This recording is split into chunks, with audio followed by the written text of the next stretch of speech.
भाइयों बहनों, वर्तमान में जारी 500 रुपए और 1000 रुपए के करेंसी नोट लीगल टेंडर नहीं रहेंगे। All 500 and 1000 rupee notes pulled out of circulation. 86% of the currency demonetized. People standing under the scorching sun right in front of a bank. Have lined up from the morning, but they've been 1.3 billion citizens wait as India gets remonetized.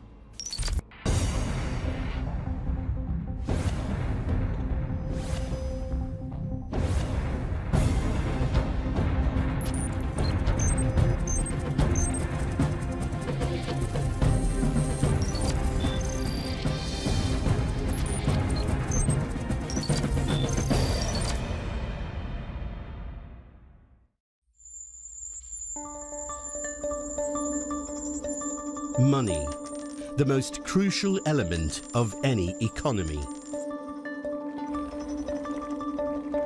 Before money was invented, there was a different system of exchange in use. It all began with the exchange of goods and services. This was called barter.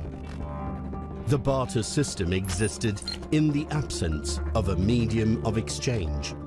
But the lack of a common, divisible medium of exchange pushed human society to look beyond barter. The problem with barter is that we might not have the double coincidence of wants. So that if you want to buy something from me and I cannot offer you something that you need in return, then the exchange does not go through. The flaws in the barter system created a need for currency. Currency is a physical form of money that allows the hassle-free trade of goods and services. As markets and trade grew, currency evolved in the form of banknotes and coins. These were issued by ruling monarchs and dynasties. As nation-states developed, money came to be controlled by a centralized agency.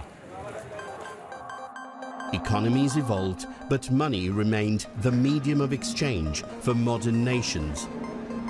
This is true also for India, where 85% of the workers are paid in cash. These are all small units, agriculturists, farmers who sort of work, farmhand laborers, then all kinds of people who, work in cottage industries, maybe 2 people, 3 people, 5 people, working in some small unit. You see them in the markets, you see them in rural areas, weaving and all kinds of trades are there. So all these people are so small that they actually don't have bank accounts. They use cash for their transactions. With 263 million workers, agriculture is one of the largest employment-generating sectors in India. Unskilled workers come from different parts of the country to work on farms during the harvest season. After the harvest, migrant workers take back their cash savings to support their families back home. These wages are used for day-to-day expenditure.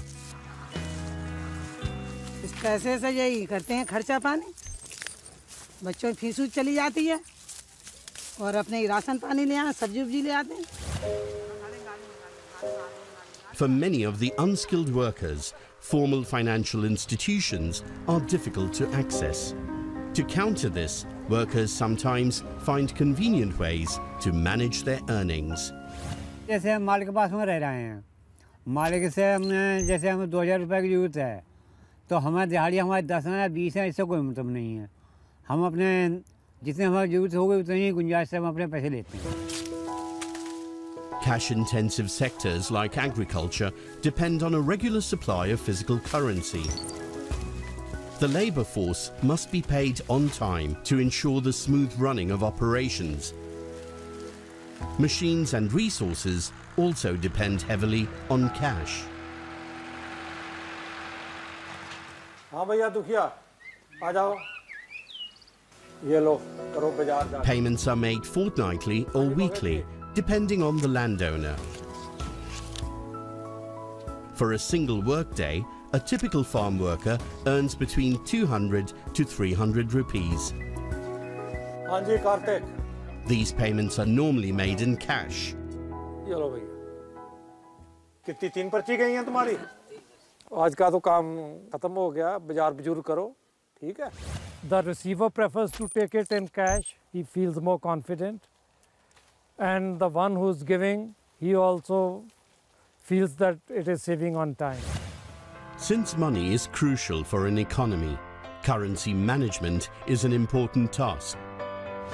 Countries keep making changes to their currency. For this, the notes or coins in circulation are pulled out and replaced with new notes or coins with better security features or design. Sometimes the old currency may be replaced with new currency entirely. The government has to issue an order stripping the currency or specific notes off their legal tender. They can be exchanged with new currency. This process is called demonetization. India has previously witnessed this twice in the 20th century. 11th January 1946. During the twilight of the British Raj, high-denomination notes were demonetized to tackle tax evasion and black money.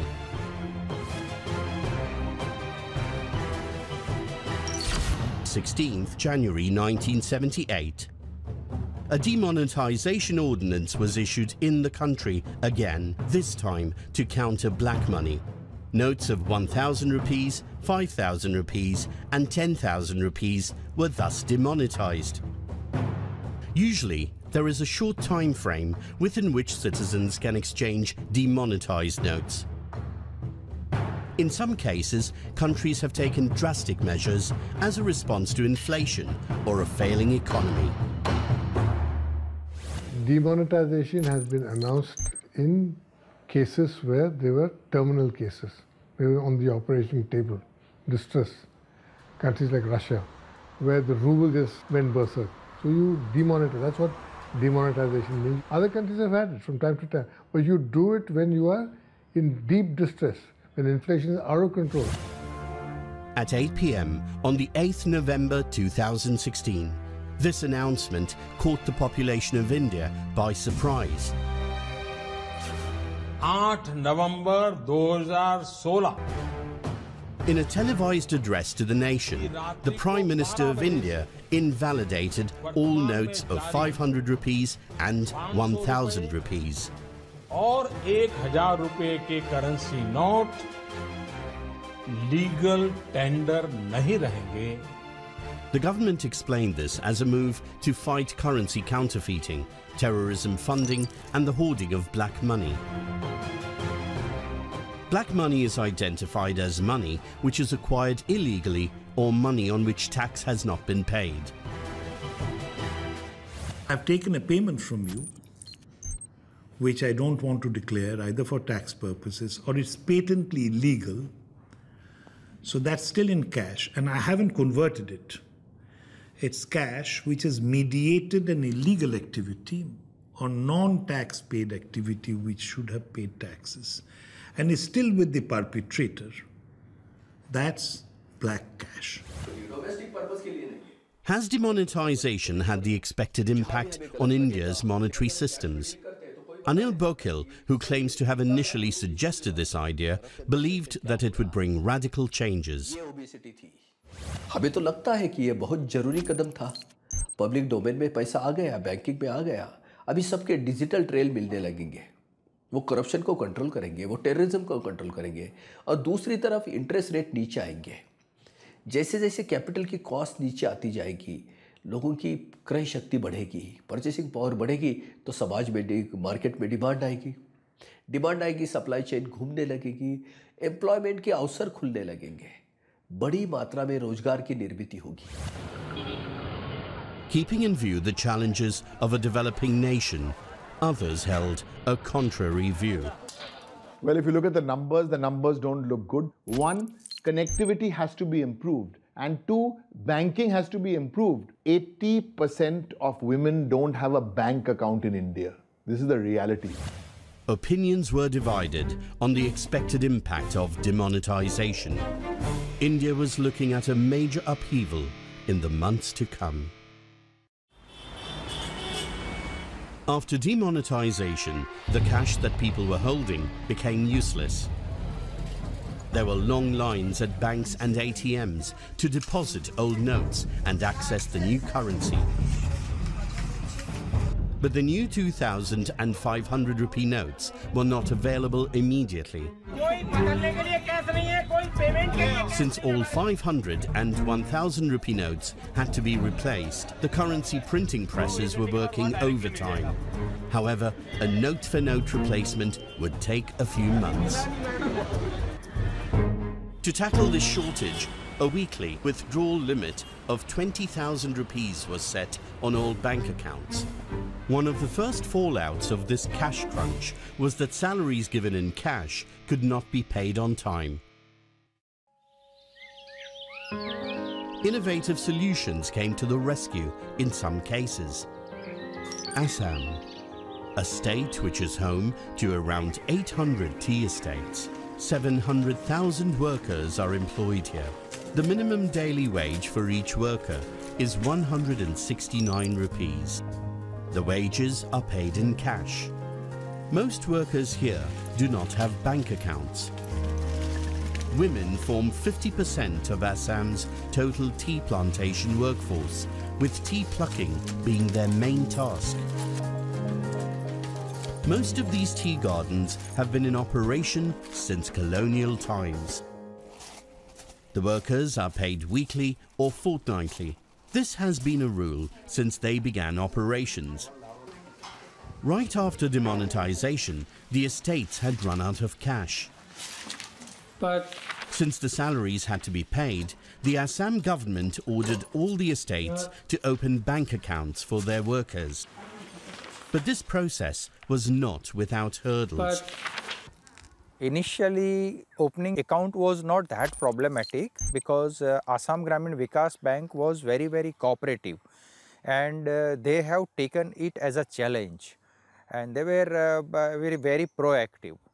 But problem was infrastructure and network connection.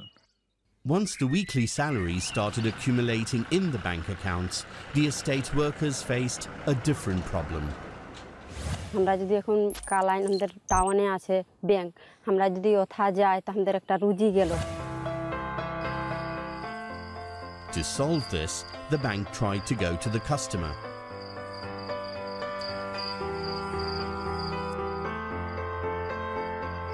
Micro ATM machines brought banking solutions to the tea gardens. These machines work on the basis of a person's Aadhaar information. Aadhaar is an individual identification number issued by the Government of India to establish a unique identity for every person. For this, biometric and demographic data of citizens is collected and stored in a centralized database. We determine uniqueness through the biometrics, all 10 fingerprints and 2 iris and also the photograph. We also take demographic information like basic information like name, age, gender and residence wherever the person is residing, the address. So with this information we generate a unique ID number, that is a 12-digit random number, and that becomes a unique identity. The government relied on this system to tide over the cash shortage brought by demonetization. Once the Aadhaar information was verified, workers were able to withdraw money from their accounts at their doorstep. আৰু এতিয়ালৈ আমি 25খন গাৰ্ডেনত আমাৰ অসম গ্ৰামীণ বিকাশ bank RRBয়ে শতকৰা 50% অধিক payment সুচাৰুৰূপে কৰি আছে। But these solutions came at a price. Micro ATM transportation, security personnel and machine maintenance costs made it an overall cumbersome initiative. The tea estates had found a solution, but the challenges of social acceptance, supporting infrastructure and digital literacy remained. Cash usage is deeply rooted in India's culture. There is a great level of trust attached to cash.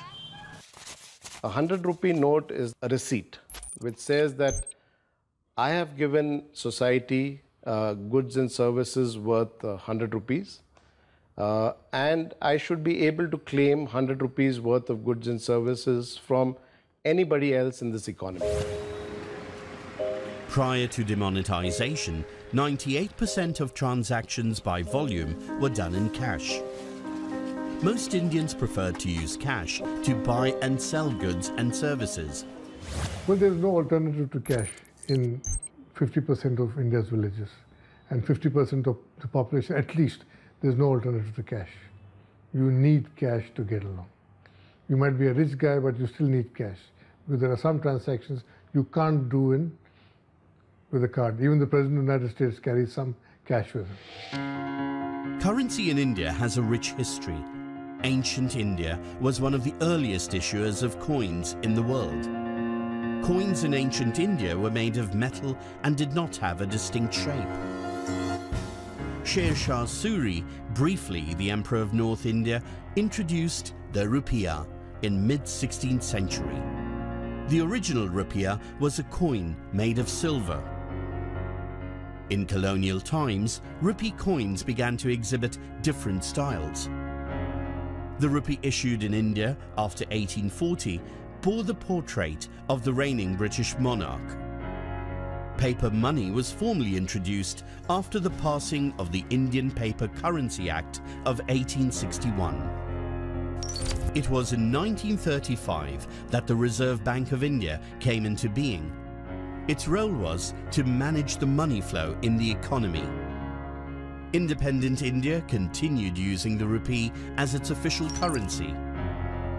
The Reserve Bank of India advises the government to decide on the various denominations and design of the currency. After demonetization, the RBI started releasing new notes, but there was a challenge. The size of the newly designed notes was smaller. This required a recalibration of all ATM machines. Over 200,000 ATM machines across the country had to be recalibrated as soon as possible. Each machine had to undergo 3 stages of recalibration. First, the cassette that holds the cash had to be adjusted for the new currency, which was smaller in size.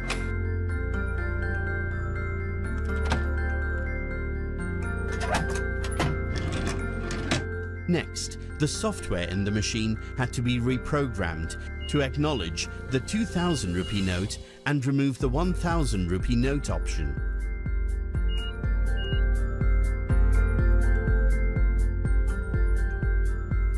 Finally, the ATM had to be activated online from the central database. But there was still time before currency would be available. November end 2016, the government began to encourage digital alternatives to cash. At this stage, no one knew whether India could transition to a digital economy. Was the country ready to let go of cash? It's a very interesting situation where the cash usage per unit GDP is relatively high, but the proclivity of the population of going to an alternative means is also pretty high. The move can take place more rapidly than what many experts might think. This happened, for example, in the spread of the mobile phone. Once the right kind of conditions were created, the use and spread exploded in ways in which nobody had anticipated. Only thing is that the use of mobile phone depends on the appropriate infrastructure. In this case, it also depends on trust. Small-scale enterprises were greatly affected by the hit that the cash economy took after demonetization.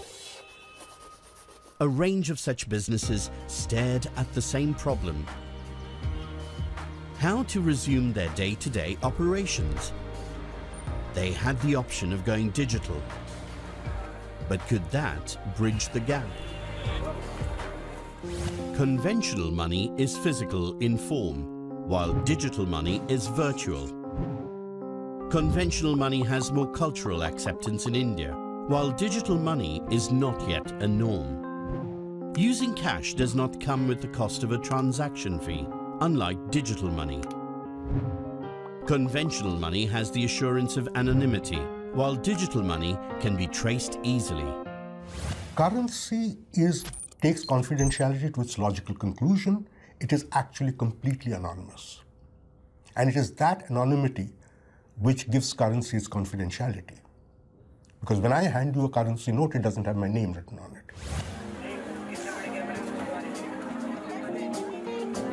Up until demonetization, Indians trusted cash, and cash had dominated the spending habits. India became the first country where cab company Uber allowed a cash payment option. Industry estimates indicated that 70% of all online shoppers in India picked cash on delivery as the preferred payment option.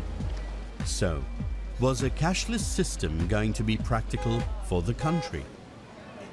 Things have improved, but if you look at these basic numbers, for uninterrupted internet, broadband subscribers, if you look at that number, it's 370 million out of 1.3 billion, just 370 million. And if you look at broadband penetration, for every 1,000 people, only 18 have uninterrupted access to broadband. So with these numbers, it's difficult. November 2016. The month came to a challenging end. It was hard to tell at this stage whether India could overcome the challenges of remonetization. India is an immensely cash-intensive country. 60 to 80% of the country's consumption market depends on cash. This includes transport, real estate, and restaurants. December 2016. The country was reeling from the impact of demonetization. Consumers were spending much less than before. Large parts of the economy ground to a halt. There was a liquidity crunch with no medium of exchange to replace the speed and guarantee of payment that comes with cash. Sales slowed down for apparel and textile businesses. Analysts noted that for India's consumer goods sector, sales dropped by 40 to 70%. If you look at some of the transitional data during demonetization, one of the areas which got hit the most was FMCG and retail. In a lot of cases, business loss from the data we've tracked was close to about 20 to 25%. In some cases more, in some cases less. 25% hit on business is a large number. Demonetization coincided with the Indian marriage season. Expenditure on wedding-related items like clothes, jewelry, decorations, and catering went down.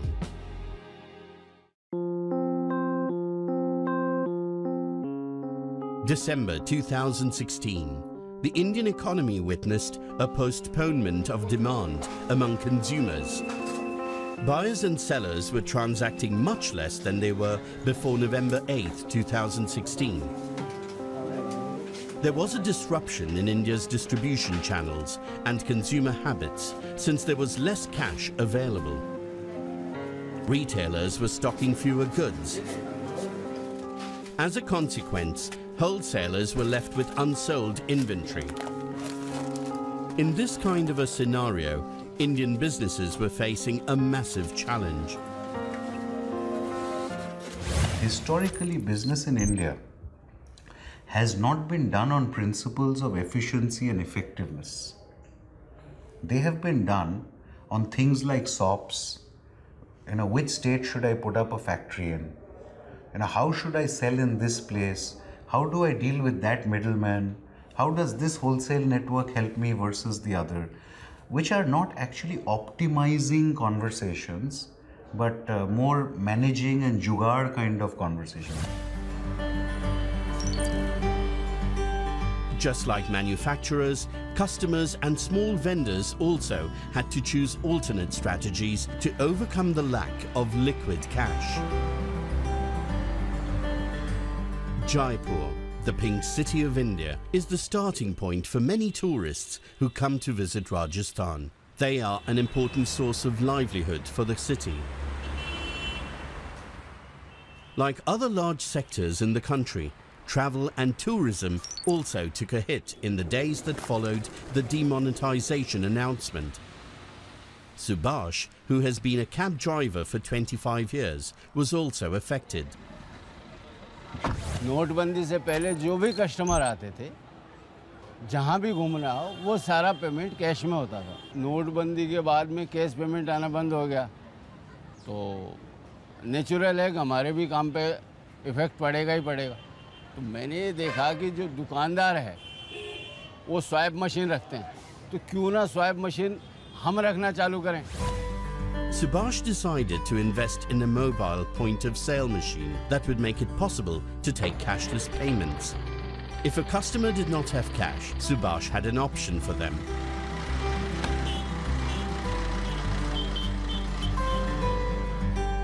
Initially, he was not sure whether the investment would pay off, but his customers have responded well to the idea. Customer जब payment देने की बारी आती है तो पूछते हैं भैया पेमेंट कैसे दोगे, तो हम लोग सजेस्ट करते हैं कि सर जैसा आप चाहें, आप कैश में देना चाहें कैश दे दीजिए, और कार्ड वगैरह से पेमेंट करना चाहें तो कार्ड से कर दीजिए, मेरे पास ये सुविधा भी है।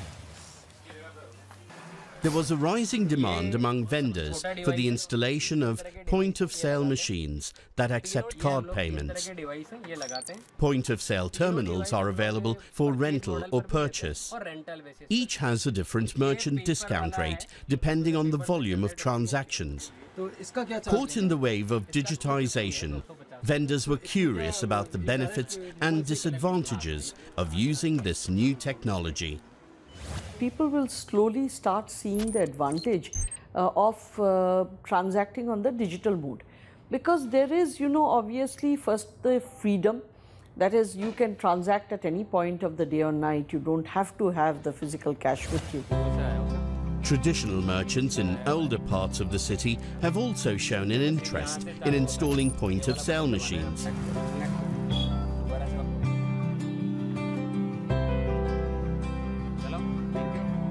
Even customers are warming up to the idea of using debit and credit cards regularly.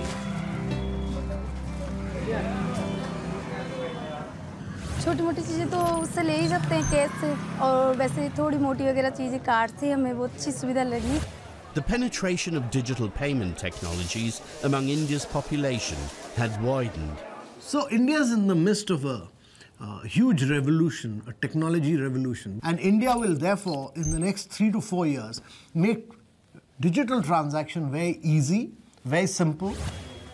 For this to become a reality, the infrastructure has to be able to support the jump in digital transactions. Digital payment infrastructure in the country needs a revamp. For a country of India's size, there are only 1.5 million POS terminals. A country having 1/5 of the population, say Brazil, has got about 5 million terminals. So we need to increase our acceptance terminal if we would like digital payment to be a success. But here was an opportunity for e-wallet companies to offer alternate digital payment solutions. E-wallets have been around in India for over a decade, but demonetization gave their usage a boost. An e-wallet is an electronic wallet stored on a mobile phone. A first-time user first downloads the application for an e-wallet. The next step is user registration and submission of identification details. Money is added to an e-wallet through net banking or debit and credit cards. The wallet can be used to make and receive payments among users registered with the same application. However, E-wallets can hold only a certain amount of money and are dependent on electronic devices and broadband services that carry the data. E-wallet gateways often get jammed due to increased volume of data flow, resulting in delays or failure in payments. The reason for this is that every transaction, it has to sort of go from one bank to another through hops. And the more the hops, the more is the chance of failure. You know, it's like a call drop in your mobile. The longer it takes for you to finish that call, the greater is the chance of the call dropping. And if it drops, there is a failure of transaction. There are transaction costs for each sale or transfer of money in an e-wallet. The added costs may make goods and services more expensive. There are also hidden costs over the market cost of the product or service that consumers aren't always aware of. However, some experts have pointed out that even running a cash economy comes at a cost. The cost to cash comes in several ways. One is just the printing of the note. Second is reprinting of the note when it actually becomes unusable. Third is to upgrade the security aspect. So you have to actually upgrade the technology, you have to make it in the form that it becomes difficult for people to reproduce it. In India, the infrastructure for cash usage was in place. This was not the case for digital systems. So large part of the economy is used to dealing with cash because of habits, because of the way the financial literacy is, because of the way the economy is organized, and that will change very slowly. How is cash printed in India, and how does it reach the users? Currency notes are printed across the country in 4 printing presses. One in Dewas, Madhya Pradesh, and one in Nashik, Maharashtra. The other 2 are in Mysuru in Karnataka and Salboni in West Bengal. From here, the currency is transported through railway wagons, trucks, and even helicopters to the vaults of the RBI and currency chests of banks. The next step is to transfer currency to bank branches and ATM machines across the country. ATM management companies in the country were under immense pressure to constantly replenish cash in the machines in the months following the demonetization drive. This is a detailed task that is carried out with precision. After a rigorous round of security checks, authorized personnel from the company load the cash box in a designated van. The cash van is then dispatched from the company's vault. A team at the command center monitors their journey to the ATM location through live GPS tracking. In the city of Mumbai, at any given point, the command team is tracking 150 cash vans.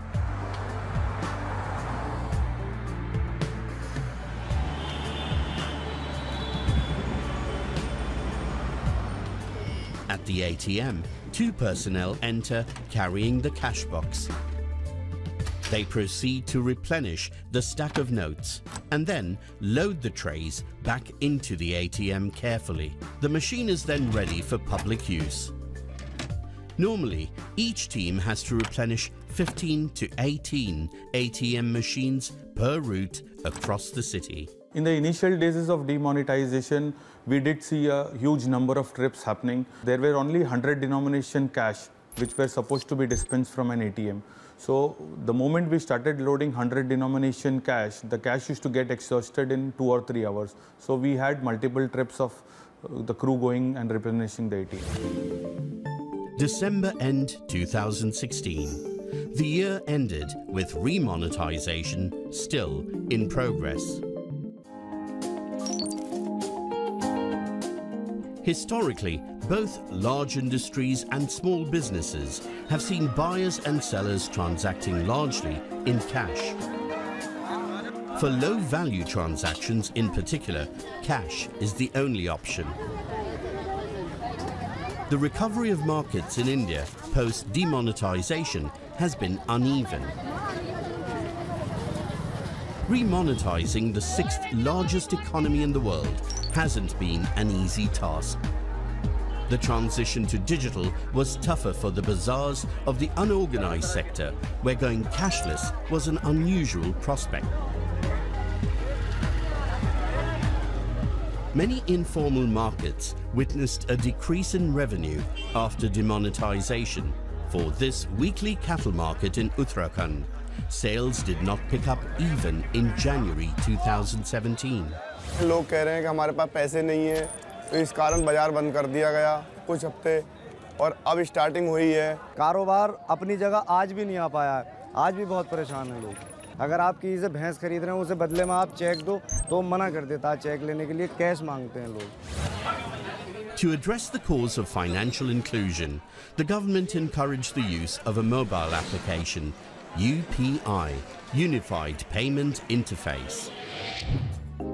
Through UPI, customers can transfer funds across different banks instantly.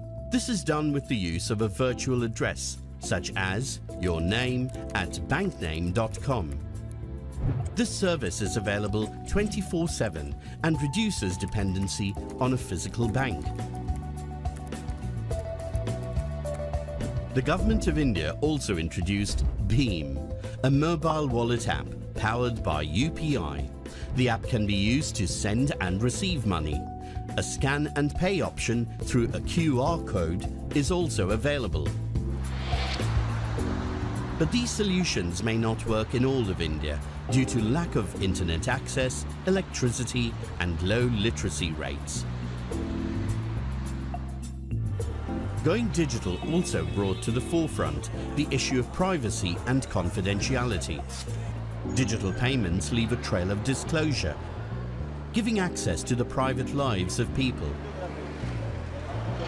Banks have information on my transactions, but under banking law, they cannot give that information to anybody except under a court order, right? The problem with the digital platforms that exist today is that the data itself is a part of the business plan.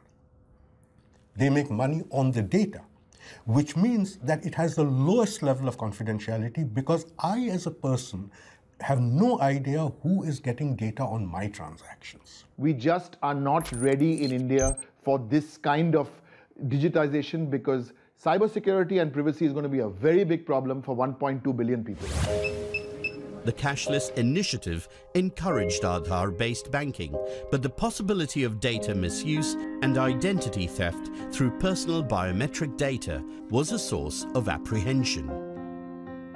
We use very strong encryption at each level, right from the point where the biometric is captured, in the field, until the data reaches us. It is fully encrypted with a very, very high degree of encryption. And then within our data center also, the data remains encrypted most of the time, except that fraction of millisecond when the data is required to be processed. In traditional supply chains in India, manufacturers and fast-moving consumer goods companies deal with wholesalers mostly in check payments. Wholesalers and retailers transact in checks and cash. Retailers and consumers transact mainly in cash and plastic money. Cash is thus central to this chain. The process of going digital in a short time makes the system vulnerable to cyber threats at each point down the supply chain. This was a concern shared by companies that went digital. First thing they can do is, of course, protect their digital environment. So, having the right systems and processes and walls in place to protect that outsiders can't penetrate their systems. I think the second thing they need to do is have an incident response preparedness. So, understand that what would happen if they were a victim of an incident. In the weeks that followed November 2016, the currency in circulation came down. This picked up in January 2017. However, a complete remonetization was expected to take a few more months. The slackened pace of remonetization had the government encouraging citizens to reduce their dependency on cash and go digital. Once digitization happens, the government will be able to reduce its fiscal deficit. It will have greater outlay for education, health, nutrition. It will be able to do data analytics. It will be able to provide long-term loans at very low interest rates to enable good infrastructure to be created in India.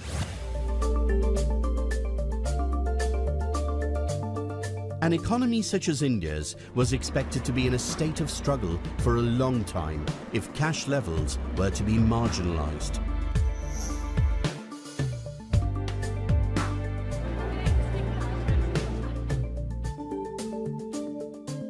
We should be less cash economy as far as possible, but even that less cash economy would require a lot of preparation in terms of point of sale machines, regularity of electricity, regularity of the calls going through, etc. Then only can we do that. So again, as I said, we require a lot of preparation before we can actually move towards even a less cash economy.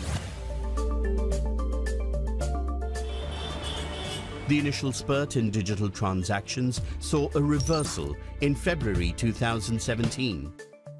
There was a 21.3% decline in the total volume of electronic transactions from January to February 2017. Was the population reverting to cash again?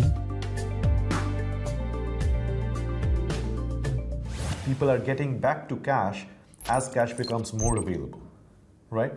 And that's where education comes on, because if you want to make a paradigm shift in mentality from cash to digital, then that needs to be education driven, not through demonetization driven. Demonetization highlighted cashless payment solutions and tried to initiate a drastic change in India's economic culture. But remonetization brought cash back into the system. The days to come will show what the people truly prefer, cash or digital.